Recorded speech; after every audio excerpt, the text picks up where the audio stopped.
নমস্কাৰ ছাত্ৰ ছাত্ৰীসকল, আজি লৈ আহিছো ধাতু আৰু অধাতু যিটো চেপ্টাৰ আছে তোমালোকৰ এই চেপ্টাৰটোৰ টোটেল ডিছকাশ্যন। চেপ্টাৰত কি আছে, কি আহিব পাৰে, কি নাহে, গোটেইখিনি বস্তু তোমালোকৰ এই ভিডিঅ'টোৰ জৰিয়তে জনাই দিম। ভিডিঅ'টো স্কিপ নকৰাকে ভিডিঅ'টো ভালকে চাই যাবা, ভিডিঅ'টো শ্বেয়াৰ কৰিবা, লাইক কৰিবা আৰু যিবোৰ বস্তু বুজি নোপোৱা কমেণ্ট কৰিবা। বলা আজিৰ ভিডিঅ'টো আমি ষ্টাৰ্ট কৰো। ডিয়াৰ ষ্টুডেণ্টছ, চোৱা এতিয়া তোমালোকৰ ধাতু আৰু অধাতু নামৰ চেপ্টাৰটো আজি টোটেল ডিছকাছ কৰিম। এই ক্ষেত্ৰত তোমালোকে গম পাব লাগিব যে ভৌতিক ধৰ্ম, এতিয়া ভৌতিক ধৰ্ম কাৰ কাৰ পঢ়িম, আমি ধাতুৰ পঢ়িম আৰু কাৰ পঢ়িম, অধাতুৰ পঢ়িম। ঠিক আছে, এই দুটা বস্তুৰ আমি কি পঢ়িম, ভৌতিক ধৰ্ম পঢ়িম। এতিয়া পলম নকৰি বলা আমি ষ্টাৰ্ট কৰো। ঠিক আছে, এই ক্ষেত্ৰত চোৱা তোমাৰ iron, copper, aluminium, magnesium, sodium, lead, zinc আৰু অন্যান্য কিছুমান সহজলভ্য ধাতু। এই চোৱা এই যিখিনি মই ধাতু কৈছো, এই ধাতুখিনি কি সহজলভ্য, মানে এইখিনি আমি সচৰাচৰ পাই থাকো। এই ক্ষেত্ৰত আমি এটা কথা ভালকে চাব লাগিব, যেতিয়া এই ধাতুবোৰ আমি বালিয়া কাগজ বা চেণ্ড পেপাৰ যিটো আমি যদি গহো হয়, যদি আমি কি মুখাৰি দিও বা ভালকে যদি চাফা কৰো, তেনেহলে বিশুদ্ধ ধাতুৰ পৃষ্ঠটো কেনেকুৱা হয়, চিকমিকিয়াই মানে মানে ব্ৰাইটনেছ থাকে আৰু চিকমিকাই থাকে, আৰু ইয়াকে কি বুলি কোৱা হয়, দাতৱ দ্যুতি বুলি কোৱা হয়। ঠিক আছে, তাৰ পিছত আমি গম পাব লাগিব, যেহেতু এইখিনি কথা আমি গম পাইছো, গম পোৱাৰ ক্ষেত্ৰত লগত আমি এটা কথা গম পাব লাগিব এই ক্ষেত্ৰত যে কিছুমান ধাতুৰ কি ধাতুবিলাক সাধাৰণতে কেনেকুৱা ডাঠ বা কঠিন। ঠিক আছে, অৱশ্যে প্ৰতিটো ধাতুৰ কঠিন্য বেলেগ বেলেগ, মানে হয়তো আমি গম পালো যে ধাতু এটাৰ কি ধাতু এটা ডাঠ বা কঠিন হ'ব পাৰে, কিন্তু সকলো ধাতুৰ সমান কঠিনতা নাথাকে। ঠিক আছে, হাৰ্ডনেছটো সকলো ধাতুৰেই সমান নাথাকে। কিছুমান ধাতু কি কৰা হয়, হাতুৰিৰে মৰিয়াই পাতল পাত এচটা বনাব পাৰি। এই ধৰ্মক ধাতুৰ কি বুলি কোৱা হয়, ঘাত সহনীয় বুলি কোৱা হয়। ঠিক আছে, এই ক্ষেত্ৰত আমি চাব পাৰো যে সোণ আৰু ৰূপ আটাইতকৈ গাঁত সহনশীল ধাতু, এইটো ভেৰি ভেৰি ইম্পৰ্টেণ্ট। ঠিক আছে, আটাইতকৈ গাঁত সহনীয় ধাতু দুটাৰ নাম কি, সোণ আৰু ৰূপ। ঠিক আছে, তাৰ পিছত আমি গম পাব লাগিব যে ধাতুৰ যিখিনি পাতল ধাতুৰ পাত দীঘল কৰি তাৰলৈ পৰিৱৰ্তন কৰিব পৰা গুণটো কি বুলি কোৱা হয়, নমনীয় বুলি কোৱা হয়। ঠিক আছে, সোণ আটাইতকৈ নমনীয় ধাতু। ক্লিয়াৰ হল, এই ওপৰত আমি পঢ়ি আহিছো যে গাঁত সহনীয়া কাৰ, সোণ আৰু ৰূপৰ আটাইতকৈ মানে তোমাৰ বেছি হয় নে নাই, আটাইতকৈ মানে সোণ আৰু আটাইতকৈ গাঁত সহনীয় ধাতু, এইটো গম পালো আমি।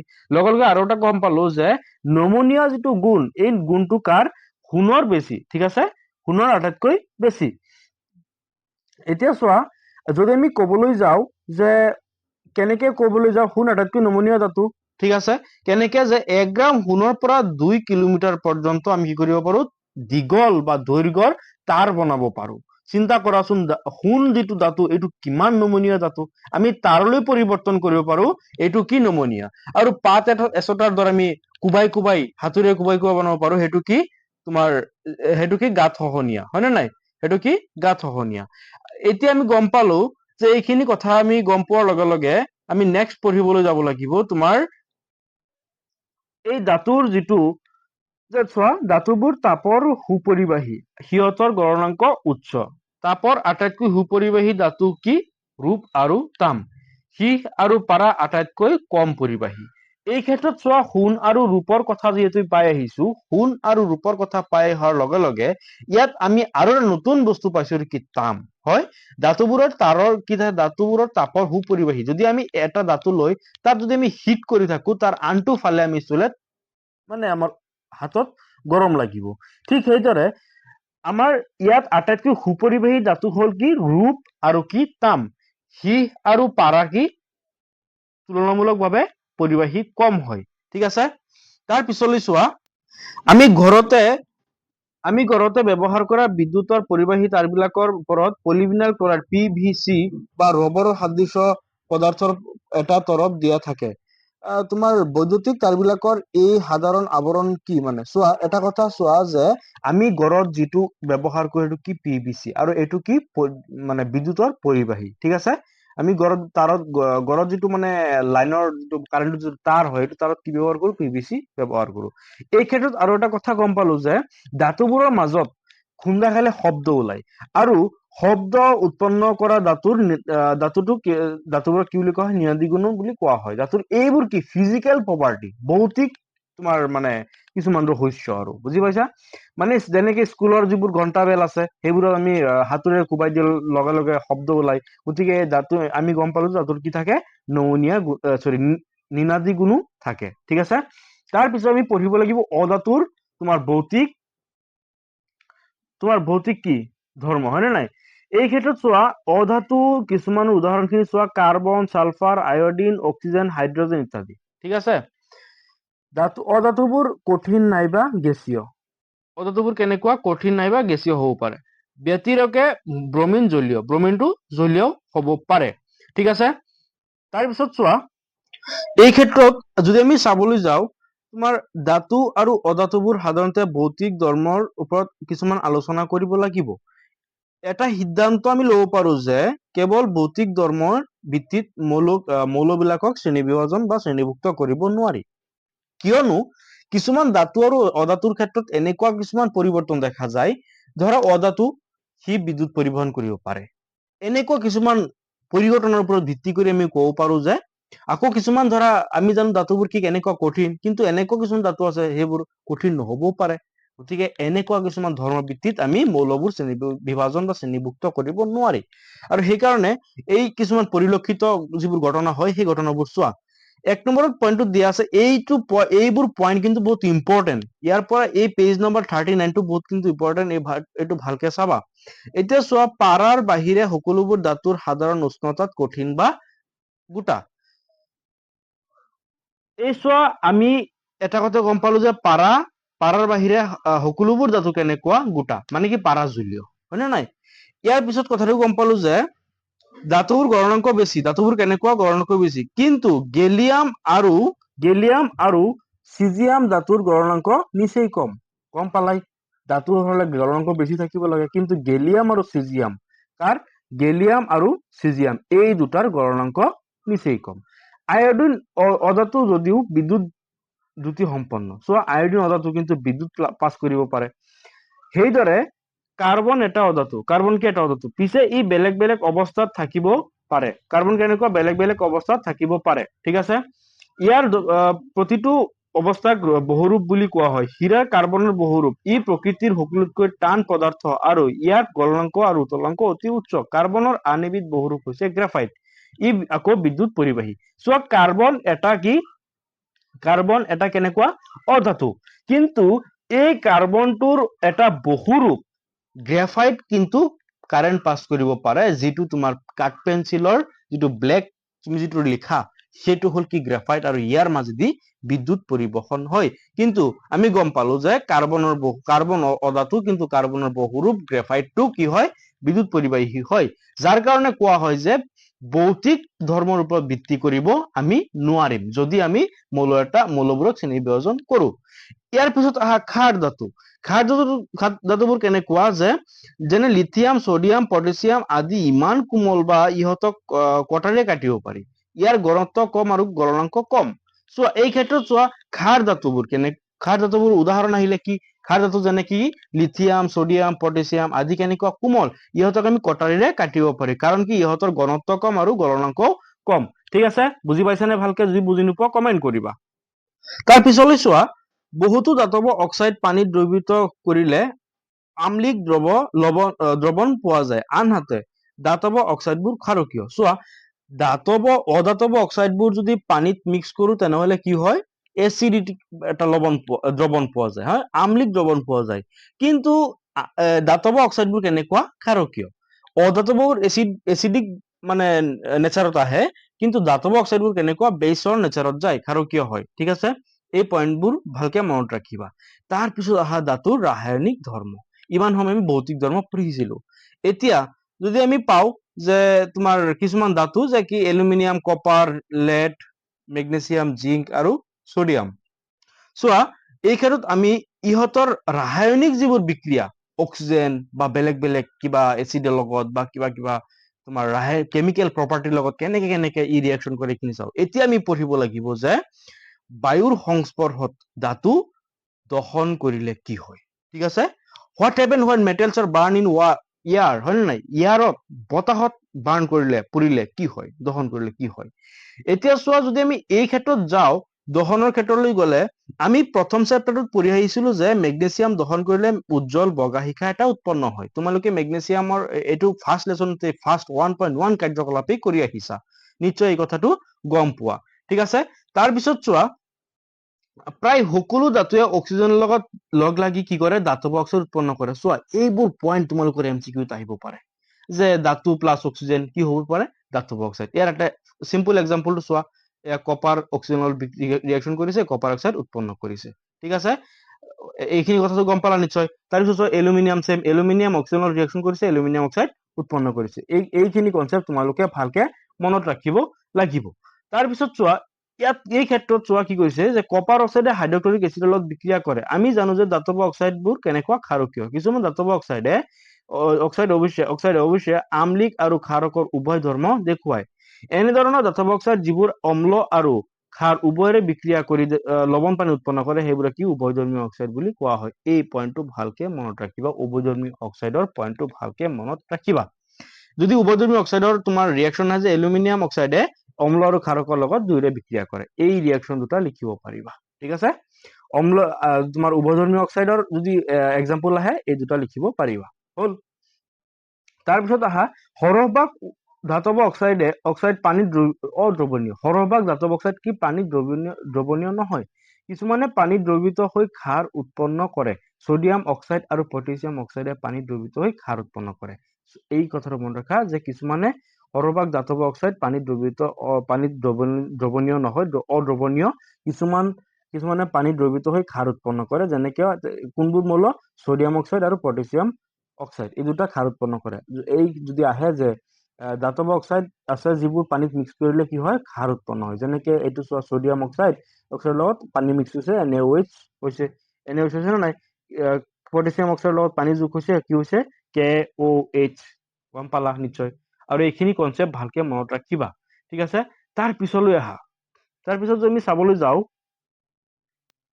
ছডিয়াম আৰু পটাছিয়াম ধাতুৰ দৰে ধাতুৱে ইমান তীব্ৰতাৰে মুক্ত বায়ুৰ লগত বিক্ৰিয়া কৰে, দুৰ্ঘটনাৰ কাৰণে এক ক'ত ৰাখো আমি, কেৰচিন তেল ডুবাই ৰাখো। গম পালো যে পটাছিয়াম আৰু ছডিয়াম এই দুটা এনেকে তীব্ৰভাৱে আমাৰ মুকলি বায়ুটোৰ লগত ৰিয়েকশ্যন কৰে, যাৰ কাৰণে লগে লগে জুই জ্বলি যায়। আৰু সেইকাৰণে আমি দুৰ্ঘটনা যাতে নহয় আমি ক'ত ৰাখো, কেৰচিন তেলত ডুবাই ৰাখো। এই কনচেপ্টটো মনত ৰাখিবা। চোৱা পানীত কি ছডিয়াম মেটালটো ডুবালে জুই জ্বলি যায়, মুক্ত বায়ুত কি হয়, জুই জ্বলি যায়, কিন্তু কেৰচিন তেলত কি নহয়, জুই নজ্বলে।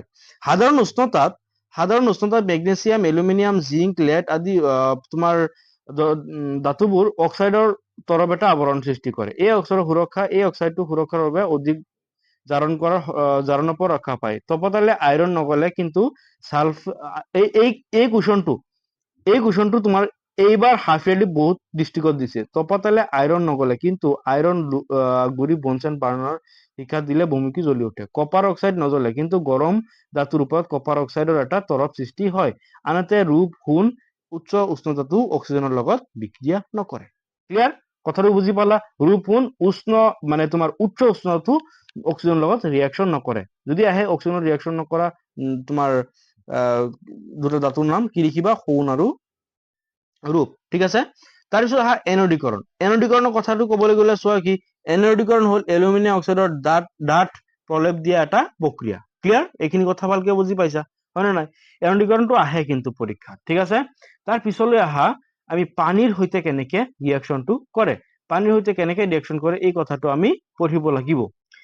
চব পানীৰ সৈতে যদি আমি কওঁ যে ধাতুৱে পানীৰ লগত বিক্ৰিয়া কৰি ধাতৱ অক্সাইড আৰু হাইড্ৰজেন গেছ উৎপন্ন কৰে, এই কনচেপ্টটো ভালকে মনত ৰাখিবা। চোৱা ধাতু, পানী, ধাতৱ অক্সাইড আৰু হাইড্ৰজেন। এই ধাতৱ অক্সাইড যিটো আছে এইটো পানীৰ লগত বিক্ৰিয়া কৰিলে কি হয়, ধাতুৰ হাইড্ৰক্সাইড উৎপন্ন হয়। এই কথাটো ভালকে মনত ৰাখিবা। ধাতু যদি পানীৰ লগত ৰিয়েকশ্যন কৰে সেইটো কি হয়, ধাতৱ অক্সাইড আৰু হাইড্ৰজেন। যদি ধাতৱ অক্সাইডটো পানীৰ লগত ৰিয়েকশ্যন কৰে সেইটো কি হয়, ধাতুৰ হাইড্ৰক্সাইড উৎপন্ন হয়। ধৰা ছডিয়াম অক্সাইডটো যদি পানীৰ লগত ৰিয়েক্ট কৰে তেনেহ'লে কি হ'ব, ছডিয়াম হাইড্ৰক্সাইড। কথাটো তেনেকুৱা আৰু। তাৰপিছত চোৱা ছডিয়াম আৰু পটাছিয়াম ধাতুৱে ঠাণ্ডা পানীৰ লগত প্ৰবলভাৱে বিক্ৰিয়া কৰে। ক্লিয়াৰ নে? ছডিয়াম আৰু পটাছিয়াম কাৰ লগত বিক্ৰিয়া কৰে, ঠাণ্ডা পানীৰ লগত বিক্ৰিয়া কৰে। সোডিয়াম আৰু পটাছিয়ামৰ ক্ষেত্ৰত বিক্ৰিয়াটোত ইমান প্ৰবলভাৱে তাপ উৎপন্ন হয়, এইটো তাপবৰ্জী বিক্ৰিয়া হয়। যদি প্ৰশ্ন আহে সোডিয়াম আৰু পটাছিয়াম ঠাণ্ডা পানীৰ লগত বিক্ৰিয়া কৰাটো তাপবৰ্জী, তাপগ্ৰাহী, অপহৰণ, দ্বিঅপহৰণ কোনটো বিক্ৰিয়া হয়, তেতিয়া কি ক্লিক কৰিবা, সেইটো কৰিবা তাপবৰ্জী বিক্ৰিয়া। ক্লিয়াৰ? তাৰ পিছলৈ যদি চাওঁ তেনে চোৱা পানীৰ ক্ষেত্ৰত, এই ক্ষেত্ৰত কেলছিয়াম ধাতু পানীত উপঙি লয়, কিন্তু উৎপন্ন হোৱা হাইড্ৰজেন গেছ ধাতুৰ পিছত লাগি থাকে। কেলছিয়াম ধাতু কি হয়, পানীত উপঙি থাকে, কাৰণ কি হাইড্ৰজেন গেছটো পানীৰ লগত লাগি থাকে। ঠিক আছে? তাৰ ওপৰলৈ আৰু এটা কথা বাকী আছিল যে পানীৰ লগত কেলছিয়ামৰ বিক্ৰিয়া অতি কম। বিক্ৰিয়াত উৎপন্ন হোৱা হাইড্ৰজেন গেছটো জ্বলি উঠাৰ বাবে পৰ্যাপ্ত নহয়। মানে কেলছিয়ামৰ লগত কেলছিয়ামৰ লগত পানীৰ বিক্ৰিয়াটো লাহে লাহে হয়, কম হয়, যাৰ কাৰণে হাইড্ৰজেন গেছ উৎপন্ন হয়, কিন্তু অত্যাধিক উৎপন্ন নহয়, যাৰ কাৰণে এইটো কি হয়, জ্বলি নুঠে। মেগনেছিয়াম ঠাণ্ডা পানীৰ লগত বিক্ৰিয়া নকৰে, ই গৰম পানীৰ লগত বিক্ৰিয়া কৰে। চিন্তা কৰিছানে কি খাতাৰনাক ধাতুৰ যিবোৰ ধৰ্মৰ কেমিকেল প্ৰপাৰ্টিজবোৰ। কি কৰে, মেগনেছিয়ামে হাইড্ৰক্সাইড আৰু হাইড্ৰজেন গেছ উৎপন্ন কৰে। মেগনেছিয়ামৰ পৃষ্ঠৰ তলতো হাইড্ৰজেন গেছ লাগি ধৰে আৰু উপঙি থাকে। মেগনেছিয়ামৰ পৃষ্ঠৰ তলতো হাইড্ৰজেন গেছ লাগি থাকে আৰু মেগনেছিয়ামটো উপঙি উঠে। ঠিক আছে?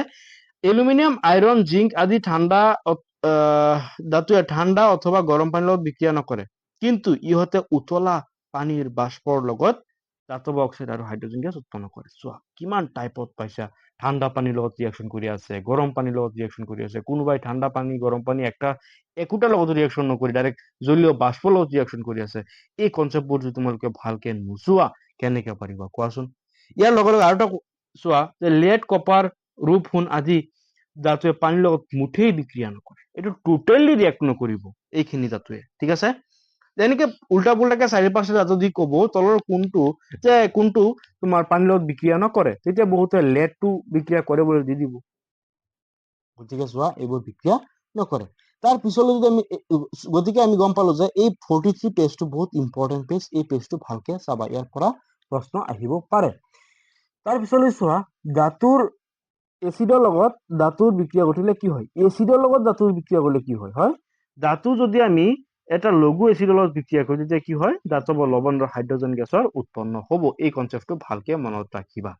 বলা এতিয়া চাওঁ আমি কিছুমান প্ৰশ্ন। হয়, কি প্ৰশ্নবোৰ চোৱা যে মেগনেছিয়াম, জিংক আৰু লঘু এচিডৰ লগত ৰাসায়নিকভাৱে বিক্ৰিয়া কৰে। যেনেকে চোৱা নাইট্ৰিক, এই টপিকটোৰ পৰা প্ৰশ্ন আহিব হা। নাইট্ৰিক এচিডৰ লগত ধাতু বিক্ৰিয়া ঘটিলে হাইড্ৰজেন গেছ নোলায়, কাৰণ নাইট্ৰিক এচিড এবিধ জাৰক পদাৰ্থ। ই উৎপন্ন হোৱা হাইড্ৰজেন গেছ পানীলৈ জাৰিত কৰে আৰু নিজে নাইট্ৰজেনৰ যিকোনো এটা অক্সাইড NO2 বা NO বা NO2 N2O NO বা NO2 লৈ বিজাৰিত হয়। কিন্তু মেগনেছিয়াম আৰু মেংগানিজে অতি লঘু HNO3 লগত বিক্ৰিয়া কৰি H2 গেছ উৎপন্ন কৰে। চোৱা এই যিটো পইণ্ট আছে, এই পইণ্টটো বহুত ইম্পৰ্টেণ্ট পইণ্ট। ঠিক আছে? ইয়াৰ পৰা প্ৰশ্ন এটা আহিব পাৰে, তোমালোকে ভালকে এই পইণ্টটো ধ্যান কৰিবা। ঠিক আছে? তাৰ পিছলৈ চোৱা এই ক্ৰমটো ভালকে মনত ৰাখিবা হা, এই ক্ৰমটো কিন্তু তোমাৰ পৰীক্ষাত আহিব পাৰে। ঠিক আছে? তাৰ পিছলৈ চোৱা যদি আমি এইবোৰ চোৱাৰ লগে লগে ইয়াত অম্লৰাজৰ এটা কথা আছে, ইয়াতো প্ৰশ্ন আহি যায়। তোমালোক এই বক্সবোৰ ভালকে চাবাচোন, এই বক্সৰ পৰা বহুত প্ৰশ্ন আহে। অম্লৰাজ হল কি 3:1 অনুপাতত গাঢ় HCl আৰু গাঢ় HNO3 সদ্য প্ৰস্তুত মিশ্ৰণ। এই কথাবোৰ ভালকে মনত ৰাখিবা। ঠিক আছে? তাৰ পিছলৈ যদি আমি চাবলৈ যাওঁ, আমি ইয়াত এটা তোমাৰ ধাতুৰ সক্ৰিয়তা ক্ৰম পাম। এই ধাতুৰ সক্ৰিয়তা যিটো ক্ৰম, এইটো মোষ্ট ইম্পৰ্টেণ্ট ক্ৰম। ইয়াৰ পৰা 100% মই কমন দিছো, ইয়াৰ পৰা 100% এটা প্ৰশ্ন আহিব। কাৰণ এই তোমালোকে এটা কথা মন কৰিব লাগিব যে ওপৰৰ পৰা তলৰ যিবোৰ ধাতু আছে, এই ওপৰবোৰ যিখিনি ধাতু এইখিনি কি আটাইতকৈ সক্ৰিয়, আটাইতকৈ এক্টিভ ধাতু, আৰু তলফালে যিবোৰ আছে সেইবোৰ কি কম সক্ৰিয়, লেছ এক্টিভ। ঠিক আছে? কম সক্ৰিয়। এই যে তোমাৰ ওপৰৰ যিখিনি ধাতু আছে, এই ওপৰৰ ধাতুখিনি সদায় তলৰ ধাতুখিনিৰ লগত ৰিয়েক্ট কৰিব, কিন্তু তলৰ ধাতুবোৰে ওপৰৰ ধাতুখিনিৰ লগত ৰিয়েকশ্যন কৰিব নোৱাৰিব। এই কথাটো ভালকে মনত ৰাখিবা। ঠিক আছে? এই বক্সটো তোমালোকে দাঁতৰ যিটো ক্ৰম, এই বক্সটো তোমালোকে ভালকে মনত ৰাখিব লাগিব। ঠিক আছে? এতিয়া যদি আমি চাবলৈ যাওঁ এটা কথা যে এই যিটো হেডিং দিছে ইয়াত যে ধাতুৱে অধাতুৰ লগত কিদৰে বিক্ৰিয়া কৰে, ধাতুৱে অধাতুৰ লগত কেনেকে বিক্ৰিয়া কৰে। আমি ইমান সময় পঢ়ি আহিছো ধাতুবোৰ আৰু অধাতু, ইয়াত আমি ভালকে বুজি পাইছো। আৰু ইয়াতো ধাতু অধাতুৰ ক্ৰমটো ভগুৱাই দিছে। সম্ভ্ৰান্ত গেছ মানে চোৱা, যাৰ ইলেক্ট্ৰন কোনো কাৰোবাক দিব নালাগে, ল'ব নালাগে, তাৰ কক্ষ নিজে নিজে পূৰণ কৰি ৰাখে। তাৰপিছত ধাতুবোৰ চোৱা, এইবোৰ আটাইতকৈ এইবোৰ যিবোৰ ধাতু আছে এইখিনি আটাইতকৈ সক্ৰিয় ধাতু, ঠিক আছে। আৰু এইখিনি অধাতু ভালকে চোৱা, এই অধাতু নাইট্ৰজেন, অক্সিজেন, ফ্লৰিন, ক্লৰিন, তোমাৰ ছালফাৰ, এইখিনি অধাতু। এইবোৰে কেনেকে তোমাৰ ৰিয়েক্ট কৰে, এইবোৰ কি কৰে জানা? এইবোৰ ডাইৰেক্টলি এটাই আনটোৰ লগত আয়নীয় ভাৱে আয়ন মানে বিতৰণ কৰি ইহঁতে তোমাৰ ঠিক ঠাক থাকে। এই ক্ষেত্ৰত তোমাৰ ছডিয়াম ক্লৰাইডৰ গঠন, এই গঠন চিত্ৰবোৰ আহিব পাৰে, ঠিক আছে। আয়নীয় যৌগৰ গঠন, ছডিয়াম ক্লৰাইডৰ যিটো গঠন, এই গঠন চিত্ৰটো আহিব পাৰে। লগে লগে মেগনেছিয়াম এটা গঠন আছে, এই মেগনেছিয়ামৰ গঠনটো তোমালোকে ভালকে চাই যাবা। এই ক্ষেত্ৰত চোৱা, ছডিয়ামে চোৱা 281 তাৰ যিটো মানে ইলেক্ট্ৰনৰ বিন্যাস, তাৰ পৰা এটা ইলেক্ট্ৰন ই বাদ দিছে, হয় 28 কৰিছে। আৰু ক্লৰিনৰ কি চোৱা, 7 হৈ আছে, এটা ইলেক্ট্ৰন ইয়াৰ লাগে, গতিকে ক্লৰিনৰ পৰা ছডিয়ামৰ পৰা লৈ এই গঠনটো গঠন কৰিছে। ইয়াত চোৱা, ছডিয়ামে এটা দিছে, ক্লৰিন এটা লৈছে। আৰু ছডিয়াম দিয়া মানে কি, যিয়ে দিয়ে সি কেটায়ন, কেটায়ন মানে কি প্লাছ, আৰু যিয়ে লয় সি এনায়ন, এনায়ন মানে কি মাইনাছ। এই কনচেপ্টবোৰ ভালকে মনত ৰাখিবা, ঠিক আছে। এইখিনি ভালকে চাবা। তাৰ পিছলৈ চোৱা, তোমালোকৰ এই যিটো গঠন প্ৰণালী মই কৈছো, গঠন প্ৰণালী কোৱাৰ লগে লগে ইয়াত আছে চোৱা, ছডিয়াম আৰু ক্লৰিন আয়ন দুটা বিপৰীত আয়নযুক্ত। কাৰণ কি ছডিয়ামৰ কি, ছডিয়ামৰ প্লাছ আৰু ক্লৰিনৰ কি মাইনাছ, ঠিক আছে, পজিটিভ আৰু নিগেটিভ। মানে কি আকৰ্ষণ বলটো দুটাৰে এটা প্ৰতি এটা এট্ৰেকশ্যন বেছি, ঠিক আছে। চোৱা, পৰস্পৰ আয়নৰ আকৰ্ষণ কৰে আৰু দৃঢ় বিদ্যুৎ আকৰ্ষণীয় বলৰ দ্বাৰা ভান খাই ছডিয়াম ক্লৰাইড গঠন হয়। এই কথাটো ভালকে মনত ৰাখিবা। ছডিয়াম ক্লৰাইডৰ অণু হিচাপে নাথাকে, বৰং বিপৰীত অণুযুক্ত আদানৰ পুচ্ছ হিচাপে থাকে। আৰু মেগনেছিয়ামৰ চেম গঠনবোৰ তেনেকুৱা, মেগনেছিয়ামে দুটা এৰিব, ক্লৰিনে এটা ল'ব, গতিকে মেগনেছিয়াম ক্লৰিন MgCl2 মেগনেছিয়াম ক্লৰাইডটো ভালকে গঠন হৈছে, ঠিক আছে। এইখিনি ভালকে তোমালোকে চাবা। তাৰ পিছলৈ চোৱা যে আয়নীয় যৌগ কাক বোলে, হয়নে নাই? আয়নীয় যে ধাতুৰ পৰা অধাতুলৈ ইলেক্ট্ৰন স্থানান্তৰৰ ফলত সৃষ্টি হোৱা আয়নীয় যৌগ বা ইলেক্ট্ৰযোজী যৌগ বোলে। MgCl2 কেটায়ন আৰু এনায়ন দুটা লিখিব পাৰি, ঠিক আছে। তাৰপিছত আহা আয়নীয় যৌগলৈ, হয়। আয়নীয় যৌগলৈ চোৱা, আয়নীয় যৌগত যদি আমি চাওঁ, এই ক্ষেত্ৰত আমি এটা বক্স পাম। এই বক্সটো ভালকে মনত ৰাখিবা, ইয়াৰ পৰা হঠাৎ MCQ এটা দিবই পাৰে, কোনো ক'ব নোৱাৰি আমি, বুজি পাইছা নে নাই? আৰু এই কাৰ্যকলাপটো ভালকে চাবা, এই কাৰ্যকলাপটো আহিব। মই কাৰ্যকলাপখিনি কৰাই দিব লাগে, তোমালোকে জনাবা, মই কাৰ্যকলাপখিনি কৰি দিম। ইয়াৰ পিছত আয়নীয় যৌগৰ কিছুমান ধৰ্ম, ইয়াৰ পৰা প্ৰশ্ন আহে।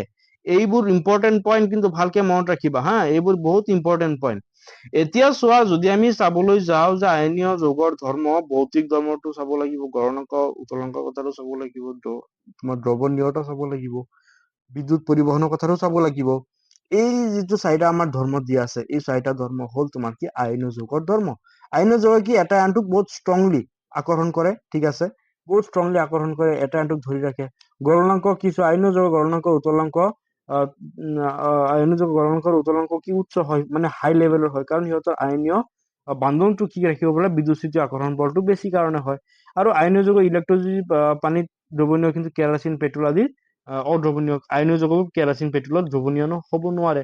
বিদ্যুৎ পৰিবাহিতা, আয়নীয় যৌগবোৰে বিদ্যুৎ পৰিবহন কৰিব পাৰে। এই কনচেপ্টবোৰ ভালকে ক্লিয়াৰ কৰি লোৱা, ভালকে NCERT ভালকে পঢ়ি লোৱা, আৰামছে পাই যাবা। আৰু যিটো বস্তু বুজি নোপোৱা, লাচিত যিটো আমাৰ বেটছ আছে, সেই বেটছটোৰ যিটো হোৱাটছআপ গ্ৰুপ লিংক, সেইটো আমি ডেছক্ৰিপশ্যন বক্সত দি দিম, তাৰ পৰা জইন হৈ ল'বা, আৰু তাত এই প্ৰব্লেমবোৰ দিবা, সলিউশ্যন কৰি দিম।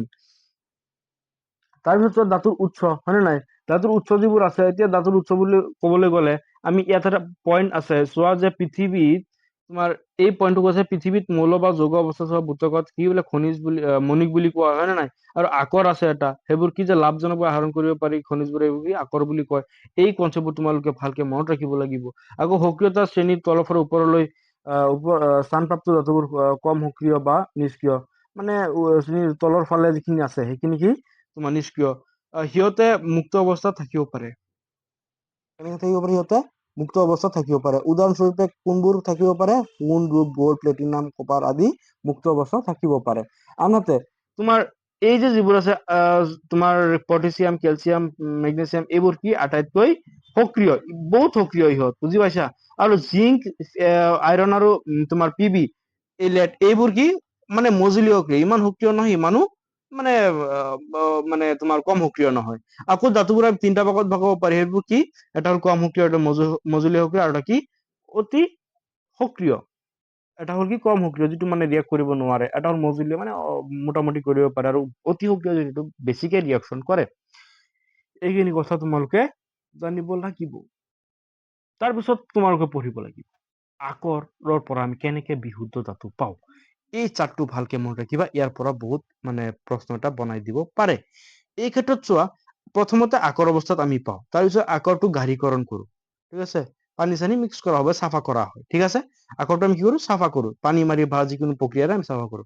তাৰপিছত আমি আকৰটোক ভগাও, কি কি? যে কম সক্ৰিয়, মজলীয় সক্ৰিয়, আৰু অতি সক্ৰিয়, মজলীয় সক্ৰিয়, আৰু কম সক্ৰিয়, তিনিটা ভাগত ভগাও।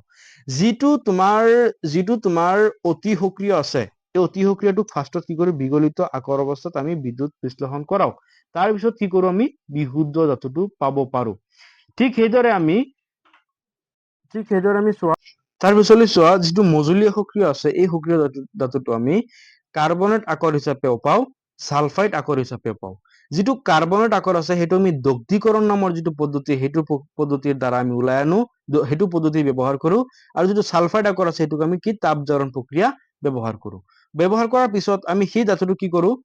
যেতিয়া কাৰ্বনেট আকৰ আহে তেতিয়া দগ্ধীকৰণ, যেতিয়া ছালফাইড আকৰ আহে সেইটো কি? তাপ জাৰণ। দিয়াৰ লগে লগে আমি ধাতৱ অক্সাইডটো পাওঁ, আৰু সেই ধাতৱ অক্সাইডৰ পৰা আমি কি পাওঁ? আমি ধাতুলৈ বিজাৰিত কৰো, অক্সাইডটো আমি কি কৰো? আঁতৰাই দিওঁ। অক্সাইডটো আঁতৰ কৰাৰ পিছত কি পাওঁ? বিজাৰিত কৰো, মানে ধাতু বিজাৰিত কৰাৰ পিছত আমি কি পাওঁ? বিশুদ্ধ ধাতু যিটো পাওঁ, সেইটো আমি পাব পাৰো। চেম তেনেকে কম সক্ৰিয় ধাতুটো কি কোনটো আকাৰত পাওঁ? আমি ছালফাইড আকাৰত পাওঁ। ছালফাইড আকৰ পোৱাৰ পিছত আমি কি কৰো? ছালফাইড আকৰ কৰিলে আমি কি? তাপ জাৰণ দিওঁ। তাপ জাৰণ দিয়াৰ লগত আমি ধাতু পাওঁ, ধাতুটো কি কৰো? আমি শোধন কৰি ওলাই আনিব পাৰো। তোমালোকে এই চাৰ্টটো মই যিটো কৈছো, তোমালোকৰ এই যিটো চাৰ্ট আছে, এই চাৰ্টটো ভালকে মানে মনত ৰাখিবা। ইয়াত প্ৰশ্ন এটাই যে কাৰ্বন আকৰটোক আমি কোনটো পদ্ধতি দিওঁ? দগ্ধীকৰণ। ছালফাইড আকৰটোক কোনটো পদ্ধতি দিওঁ? তাপ জাৰণ প্ৰক্ৰিয়া দিওঁ, ঠিক আছে। এইখিনি কথা ভালকে মনত ৰাখিবা। তোমালোকে এই কথাখিনি মনত ৰখাৰ লগে লগে চোৱা, খনিৰ পৰা আহৰণ কৰাৰ সময়ত আকৰৰ লগত লাগি থকা ঔষধি যেনে তোমাৰ মাটি, বালি আদি মিহলি হৈ থাকে, আৰু এইবোৰ কি বুলি কোৱা হয়? খনিজ মল বুলি কোৱা হয়। এই কনচেপ্টবোৰ ভালকে মনত ৰাখিবা, এক নম্বৰ কাৰণে আহি যাব পাৰে। চোৱা, সক্ৰিয়তা শ্ৰেণীৰ তোমাৰ যিটো নিম্ন খাপৰ ধাতু আছে, সেইবোৰ কেনেকে নিষ্কাশন কৰিব পাৰি। যে সক্ৰিয়তা শ্ৰেণীৰ তলৰ ফালে থকা ধাতুবোৰ প্ৰায় কি? নিষ্ক্ৰিয় হয়। এইবিলাক ধাতুৰ অক্সাইড উত্তপ্ত কৰি ধাতুলৈ বিজাৰিত কৰিব পাৰো, যেনে চিনাবাৰ টোকাৰ মাৰ্কিউৰিক আকৰিক। বতাহৰ উপস্থিতিত ইয়াক কি কৰোঁ? আমি উত্তপ্ত কৰি প্ৰথমে কি? মাৰ্কুৰিক অক্সাইড উৎপন্ন কৰোঁ, ঠিক আছে। বতাহৰ উপস্থিতিত আমি উত্তপ্ত কৰি মাৰ্কুৰিক অক্সাইড উৎপন্ন কৰি তাৰপিছত কি কৰোঁ? আমি উত্তপ্ত কৰাৰ পিছত মাৰ্কুৰিক অক্সাইডটো আঁতৰাই দিওঁ, আৰু মাৰ্কুৰীলৈ আমি বিজাৰিত কৰোঁ। যেনেকৈ এই যে চোৱা, AgSটো ফাৰ্ষ্টত অক্সিজেনৰ উপস্থিতিত আমি উত্তপ্ত কৰিছোঁ, তাৰপিছত অক্সাইড বনাইছোঁ, তাৰপিছত কি? ছালফাৰ ডাই অক্সাইড। আকৌ এই বস্তুটোক ইয়াত আনি আমি কি কৰিছোঁ? তাপ দিছোঁ, তাপ দিয়াৰ লগে লগে অক্সিজেনটো আমি আঁতৰাই দিছোঁ, আৰু মাৰ্কিউৰিটো আমি বনাইছোঁ। চেম তেনেকৈ কপাৰৰ যিটো কথা হৈছে, কপাৰ ছালফেট হয়, কপাৰ ছালফেট, এইটো অক্সিজেনৰ উপস্থিতি দিছোঁ, তাৰপিছত কপাৰ অক্সাইড হৈছে। এনেকৈ আকৌ কপাৰ অক্সাইড আনি কপাৰ ছালফেটৰ লগত তাপ দিয়াৰ পিছত কপাৰ আৰু ছালফাইডটো এক্সট্ৰা হৈছে, ছালফাইড আকৰটো এক্সট্ৰা হৈছে। এইদৰে আমি নিষ্ক্ৰিয় ধাতুবোৰক আমি ছেপাৰেট কৰোঁ। কিন্তু ইয়াতে ইম্পৰ্টেণ্ট কথা আছে যে চিনাবাৰটো কাৰ? মাৰ্কিউৰি এটা কি? আকৰ, ঠিক আছে। সক্ৰিয়তা শ্ৰেণীৰ মধ্যম ধাতু নিষ্কাশন। মধ্যম ধাতুবোৰ কেনেকৈ নিষ্কাশন কৰোঁ? এতিয়া মধ্যম ধাতুবোৰ কি কি? মাজত থকা ধাতুবোৰ কেনেকুৱা? আইৰণ, জিংক, লেড, কপাৰ আদি মজলীয়া ধাতু হয়। এইবোৰ কেনেকুৱা? ছালফাইড আৰু কাৰ্বন আকৰত থাকে। ছালফাইড আৰু কাৰ্বন আকৰৰ তুলনাত অক্সাইড আকৰৰ পৰা ধাতু নিষ্কাশন কৰা হয়। অক্সাইড আকৰৰ পৰা কি কৰোঁ? আমি ধাতুবোৰ নিষ্কাশন কৰোঁ। সেইকাৰণে কি কৰোঁ? সেইকাৰণে বিজাৰণ কৰাৰ আগেই ধাতৱ ছালফাইড আৰু কাৰ্বনেট আকৰ ধাতৱ অক্সাইডলৈ পৰিৱৰ্তন কৰা হয়। অতিৰিক্ত বায়ুৰ উপস্থিতিত এইটো ভালকৈ চাব। অতিৰিক্ত বায়ুৰ উপস্থিতিত তাপত উত্তপ্ত কৰি তোমাৰ ছালফাইড আকৰ ধাতৱ অক্সাইডলৈ ৰূপান্তৰ কৰা হয়। এই প্ৰক্ৰিয়াটো কি বুলি কয়? তাপজাৰণ বুলি কোৱা হয়, ঠিক আছে। আকৌ চোৱা, পৰিমিত বায়ুৰ পৰিৱেশত উচ্চ তাপত উত্তপ্ত কৰি কাৰ্বনেট আকৰ ধাতৱ অক্সাইডলৈ ৰূপান্তৰিত কৰিব পাৰোঁ। ইয়াক কি বুলি কোৱা হয়? দগ্ধীকৰণ বুলি কোৱা হয়। ইয়াত চোৱা, তাপজাৰণ আৰু দগ্ধীকৰণ দুটা পদ্ধতি আমি ইয়াত পাই গৈছোঁ। তাপজাৰণ আৰু দগ্ধীকৰণ, ঠিক আছে। এই দুটা পদ্ধতি, দুটা ডেফিনেশ্যন ভালকৈ চাবা। আৰু তাপজাৰণ যিটো আছে এইটো হ'ল কি তাৰ এইটো এটা ৰিয়েকশ্যন হয় আৰু দুগ্ধীকৰণৰ এইটো এটা কি ৰিয়েকশ্যন এই দুটা ৰিয়েকশ্যন ভালকৈ চাবা এই দুটা ৰিয়েকশ্যন ইম্পৰ্টেণ্ট আছে ঠিক আছে আৰু তোমালোকে এই 51 পেজ যিটো আছে 51 পেজটো ভালকৈ পঢ়িবা এইটো পেজৰ পৰা বহুতখিনি প্ৰশ্ন আহিব পাৰে যেনেকৈ চোৱা জাৰণ আৰু বিজাৰণ সময়ত তোমালোকে আগৰ অধ্যায়টোত পাইছা দাতব্য যৌগৰ পৰা ধাতুলৈ পৰিৱৰ্তন কৰা প্ৰক্ৰিয়াটো কি বুলি কোৱা হয় জাৰণ বুলি কোৱা হয় দাতব্য যৌগৰ পৰা ধাতুলৈ পৰিৱৰ্তন কৰা প্ৰক্ৰিয়াটোক জাৰণ বুলি কোৱা হয় তাৰপিছত চোৱা ইয়াত এটা ইম্পৰ্টেণ্ট কথা আছে যে আমি লোহা জোৰা দিওঁ হয় নাই লোহা কেনেকৈ জোৰা দিওঁ চোৱা যে ধাতৱ অক্সাইডলৈ ধাতুলৈ বিজাৰিত কৰিবলৈ কাৰ্বন ব্যৱহাৰ কৰি ওপৰত প্ৰতিস্থাপন বিক্ৰিয়া কৰা অতিকৈ সক্ৰিয় ধাতু যেনে সোডিয়াম কেলছিয়াম এলুমিনিয়াম আদি জাৰক হিচাপে ব্যৱহাৰ কৰিব পাৰি কিয়নো ইহঁতে কম সক্ৰিয় ধাতুৰ লগত যোগৰ পৰা ধাতুটোক প্ৰতিস্থাপন কৰিব পাৰে উদাহৰণস্বৰূপে মেগনেছিয়াম অক্সাইড এলুমিনিয়াম গুৰিৰ লগত উত্তপ্ত কৰিলে চোৱা কেনেকুৱা হয় এই চোৱা MnO2 আছে লগতে এলুমিনিয়ামৰ ৰিয়েকশ্যন কৰিছে এই এলুমিনিয়ামটোৱে অক্সিজেনটোক লৈ গুচি গ'ল আৰু Mn2 কি হৈ গ'ল ছেপাৰেট হৈ গ'ল লগতে তাপৰ উৎপন্ন হৈছে ঠিক আছে গতিকে চোৱা এইদৰে কি কৰে এলুমিনিয়ামটো যিহেতু সক্ৰিয় ধাতু গতিকে তাতকৈ কম সক্ৰিয় যিটো আছে এই সক্ৰিয় এই Mn নহয় এই মেংগানিজটো কি কম সক্ৰিয় তাৰ পৰা কি কৰিছে ছেপাৰেট কৰি লৈ আহিছে বুজি পাইছা সেম তেনেকৈ চোৱা তোমাৰ আৰু এটা আছে থাৰ্মিট বিক্ৰিয়া এই প্ৰশ্নটো আহিব পাৰে থাৰ্মিট বিক্ৰিয়াটো কি চোৱা যে তোমাৰ এলুমিনিয়াম তোমাৰ ইয়াত চোৱা যে আইৰণ 2 অক্সাইডৰ লগত এলুমিনিয়াম বিক্ৰিয়াটোকে ৰেল লাইন জোৰা দিয়াৰ বাবে যন্ত্ৰত ব্যৱহাৰ কৰিব পাৰি আৰু এই বিক্ৰিয়াটো কি বুলি কোৱা হয় থাৰ্মিট বিক্ৰিয়া বুলি কোৱা হয় আৰু থাৰ্মিট বিক্ৰিয়াৰ তোমাৰ এক্সাম্পল হ'ল এইটো প্ৰশ্নত কেতিয়াবা থাৰ্মিট বিক্ৰিয়াৰ এইটো এক্সাম্পল দি দিব পাৰে MCQ টাইপত তোমালোকে এইটো ভালকৈ চাব লাগিব এতিয়া চোৱা যিটো তোমাৰ উচ্চ সক্ৰিয়তাৰ ধাতু নিষ্কাশন আছে যিবোৰ উচ্চ সক্ৰিয় সেইবোৰ কেনেকৈ নিষ্কাশন আমি কৰোঁ এই ক্ষেত্ৰত চোৱা কি কোৱা হৈছে যে সক্ৰিয় শ্ৰেণীৰ একেবাৰে ওপৰ ফালে থকা ধাতুবোৰ কি অতি সক্ৰিয় সিহঁতৰ যৌগ কাৰ্বনৰ লগত উত্তপ্ত কৰিলে ধাতু পোৱা নাযায় সিহঁতৰ কি কাৰ্বনৰ লগত তোমাৰ উত্তপ্ত কৰিলে ধাতু পোৱা নাযায় উদাহৰণস্বৰূপে ছ'ডিয়াম মেগনেছিয়াম কেলছিয়াম এলুমিনিয়াম আদিৰ দাতব্য অক্সাইডবোৰৰ পৰা ধাতু নিষ্কাশন কৰিব নোৱাৰি কিয়নো এইবোৰ ধাতুৰ অক্সিজেনৰ প্ৰতি আসক্তি কাৰ্বনতকৈ অধিক বুজি পাইছানে এইবোৰ ধাতুৱে কাৰ্বনত ইমান মানে এট্ৰেকশ্যন নাই কিন্তু অক্সাইডৰ প্ৰতি সিহঁতৰ বেছি এট্ৰেকশ্যন থাকে গতিকে এইবোৰক আমি ছেপাৰেট কৰিব অলপ কষ্ট হয় কিন্তু এই ক্ষেত্ৰত আমি কি কৰোঁ জানা বিদ্যুৎ বিজাৰণৰ দ্বাৰা আমি কৰিব পাৰোঁ যেনে কেলছিয়াম ছ'ডিয়াম আদি কি কৰে তোমাৰ সিহঁতৰ বিগলিত ক্লৰাইড আমি কি কৰিব পাৰোঁ বিদ্যুৎ বিশ্লেষণ কৰাই ওলাব পাৰোঁ আৰু এই যিটো তোমাৰ এইটো কি হয় এই কাৰ্যকলাপ আছে কাৰ্যকলাপ নহয় এটা পৰীক্ষা আছে এই পৰীক্ষাটো ভালকৈ চাবা যিটো কেথড আৰু এনডৰ কথা ক'বা চোৱা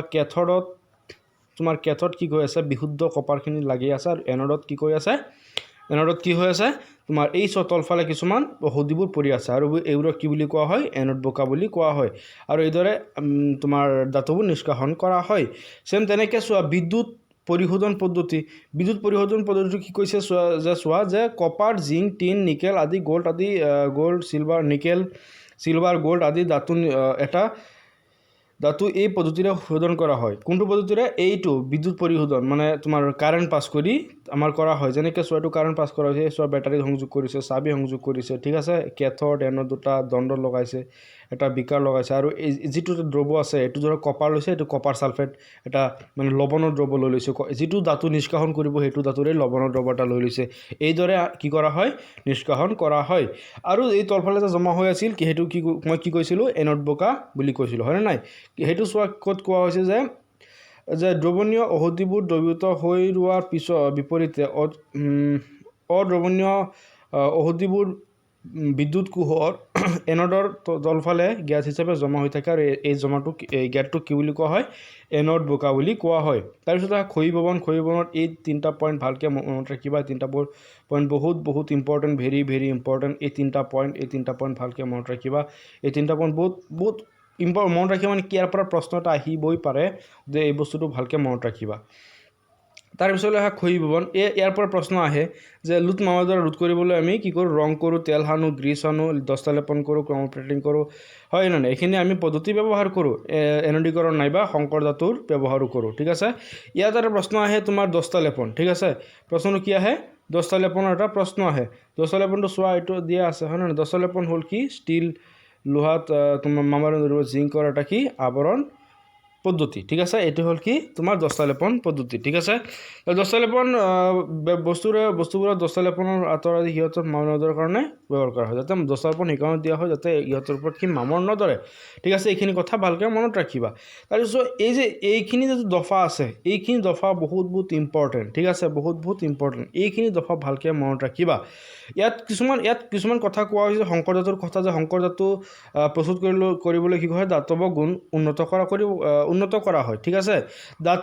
শংকৰ জাতৰ সৈতে ধাতুৰ গুণ আমি বিচৰা কাৰণে সলনি কৰিব পাৰোঁ উদাহৰণ হিচাপে লো হৈছে এবিধ কি বহুল মানে ব্যৱহৃত এবিধ ধাতু লো নোহোৱাকৈ আমি বহুত বস্তু কৰিব নোৱাৰোঁ পিছে ইয়াক কেতিয়াবা বিশুদ্ধ ৰূপত পাব নোৱাৰি বিশুদ্ধ ৰূপত আমি লোহাটো পাব নোৱাৰোঁ আৰু বিশুদ্ধ ৰূপত ব্যৱহাৰ কৰিব নোৱাৰোঁ কিয়নো বিশুদ্ধ লো বৰ কোমল যিটো পিয়ৰ লোহা আছে সেইটো বহুত কোমল আৰু ইয়াক কি হয় গৰম কৰিলেও বিস্তাৰিত হৈ পৰে আৰু গৰম কৰিলে লগে মানে বিয়পি পৰে কিন্তু যদি লোৰ লগত সামান্য পৰিমাণে কাৰ্বন কিমান পাৰ্চেণ্ট 0.05% মিহলোৱা হয় তেন্তে লোহাটো ডাঠ হৈ যায় ষ্ট্ৰং হৈ যায় আমি যিটো লোহা ইউজ কৰোঁ তাত কি আছে কাৰ্বন মিক্স আছে কিমান কাৰ্বন 0.05% কাৰ্বন মিক্স আছে গতিকে এইটোতো এটা ইম্পৰ্টেণ্ট কুৱেশ্যন হয়নে নাই ইম্পৰ্টেণ্ট কুৱেশ্যন চেম তেনেকৈ লোৰ লগত নিকেল আৰু ক্ৰমিয়াম মিহলালে আমি ষ্টেইনলেছ ষ্টীল পাওঁ ষ্টেইনলেছ ষ্টীল আমি কেনেকৈ পাওঁ এইটো এটা MCQৰ প্ৰশ্ন লোৰ লগত নিকেল আৰু ক্ৰমিয়ামটো তোমাৰ মিক্স কৰিলে পাওঁ ঠিক আছে ষ্টেইনলেছ ষ্টীল টান আৰু ইয়াত মামৰ নধৰে গতিকে ইয়াত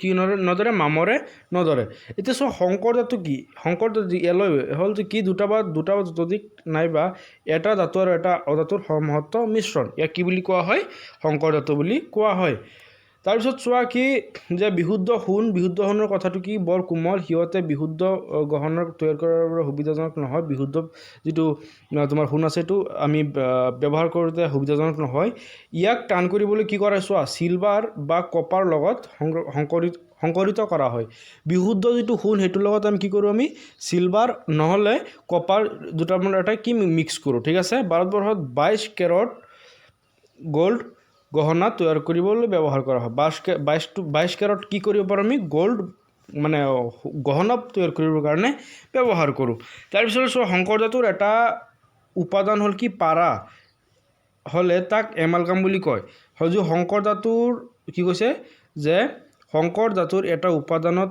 পাৰা হ'লে যদি শংকৰ ধাতুৰ এটা উপাদান যদি পাৰা থাকে সেইটো কি বুলি কোৱা হয় এমালগাম বুলি কোৱা হয় এইখিনি কথা ভালকৈ মনত ৰাখিবা হ'ল শংকৰ ধাতুৰ বিদ্যুৎ পৰিবাহিতা আৰু গলনাংকতা বিশুদ্ধ ধাতুতকৈ কম যিটো পিয়ৰ ধাতু সেইটোতকৈ বহুত কম থাকে কাৰণ কি শংকৰ ধাতুত অধাতুত মিক্স থাকে বুজি পাইছানে নাই সেইকাৰণে অলপ কম থাকে ক্লিয়াৰ হ'ল গতিকে চোৱা এইখিনি কথা তোমালোকে আজি বুজি লোৱা আৰু আজিৰ এই ভিডিঅ'টো তোমালোকৰ সম্পূৰ্ণ চেপ্টাৰ ফিনিছ কৰিছোঁ যদি তোমালোকে এই ভিডিঅ'টো ভালকৈ বুজি নোপোৱা তেনেহ'লে লাগিলে মই আকৌ তোমালোকক জুম এপৰ জৰিয়তে ফেচ টু ফেচ ক্লাছ কৰাই দিম তোমালোকৰ আজিৰ এই ক্লাছটোত আমি এই ধাতু অধাতু নামৰ চেপ্টাৰটো সম্পূৰ্ণ ফিনিছ কৰিলোঁ আশা কৰোঁ তোমালোকে ভিডিঅ'টো ছাবস্ক্ৰাইব কৰিবা লগৰ বন্ধু বান্ধৱীৰ লগত শ্বেয়াৰ কৰিবা আৰু আগন্তুক দিনত তোমালোকৰ কাৰণে এনেকুৱা সিৰিজ এনেকুৱা চেপ্টাৰ ডিছকাশ্যন আমি লৈ আহিম তোমালোকে আমাৰ চেনেলটো সহায় সহযোগিতা আৰু একান্ত মানে পঢ়ি থকা পৰীক্ষাখন ভাল কৰা ঠিক আছে আজি এই ভিডিঅ'টোত ইমানতে সামৰণি মাৰিলোঁ